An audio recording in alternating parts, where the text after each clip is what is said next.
I'm Kathleen Drumheller. Have you ever wanted to know what the simplest but most effective way of creating a safer environment for you and your family was?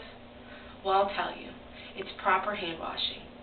Many people already believe that they properly wash their hands, when in fact they miss many essential parts that foster germs. And it is especially imperative during this cold and flu season that proper hand washing techniques take place. The CDC, or Center for Disease Control, says that proper hand washing is the most effective way of preventing the spread of illness. So today, I'd like to take this time to demonstrate for you some proper hand washing techniques. The first thing you're going to need for proper hand washing is soap. It doesn't really matter what kind of soap.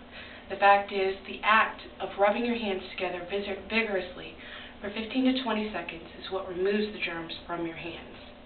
I have chosen antibacterial soap, but as the name states, it kills bacteria, but it does nothing to kill the viruses like the H1N1 that is now popular during this season. Next, you're going to need warm water. I say warm water because of its comfortability. The fact is, if the water is too cold, you're not going to want to run your hands under it, and if it's too hot, you're not going to want to run your hands under it. Warm water fosters proper hand washing technique. Next, you're going to need either paper towels or a hand towel, depending on whether you're in a public restroom or at home. Now that you have your supplies together, you're ready to see the steps. The first step in proper hand washing is going to be removing all of your hand jewelry. This includes wristwatches, bracelets, and especially rings, which are known to foster germs. Next, after you have removed all of your jewelry, you're going to want to get your hands wet. Then you're going to want to apply your soap. You want an ample amount of soap, but you don't want to go crazy. You just want enough to be able to lather from your wrist to your fingertips on both your hands.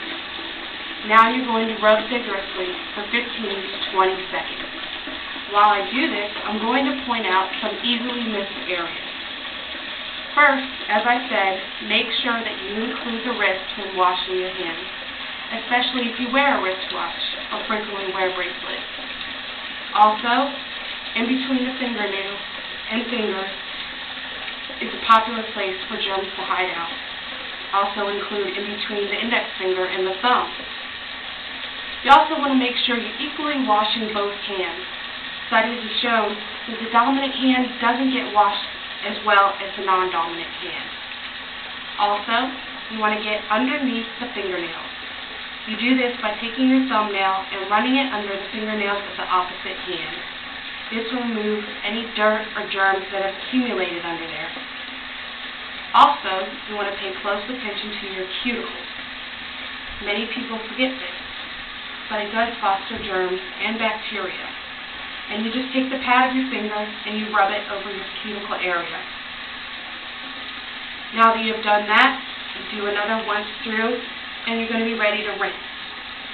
During rinsing, you want to make sure that you have your fingers pointed downward.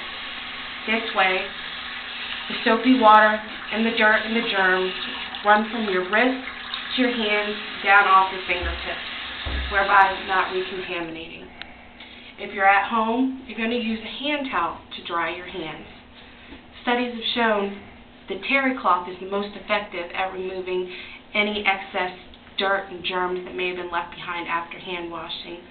But really the most important thing to remember about hand towels is you want to wash them frequently.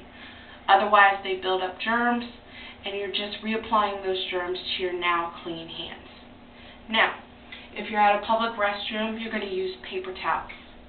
The first paper towel you're going to use to dry your hands. And then you're going to reach for a second paper towel, which you use to shut off the water. That way you don't recontaminate from germs that might be on the faucet. Lastly, you're going to get a third paper towel that you'll use to open the restroom door. This way you don't recontaminate from people who chose not to wash their hands or didn't wash their hands properly. Also, I want to note that these techniques can be adapted for children. The rubbing of the hands vigorously for 15 to 20 seconds is the equivalent to your child singing the Happy Birthday song or the Yankee Doodle song. That way you know they have an adequate amount of time of hand washing. Now, I have shown you the proper steps for hand washing, and hopefully this will create a safer, healthier environment for you during this cold and flu season. Thank you.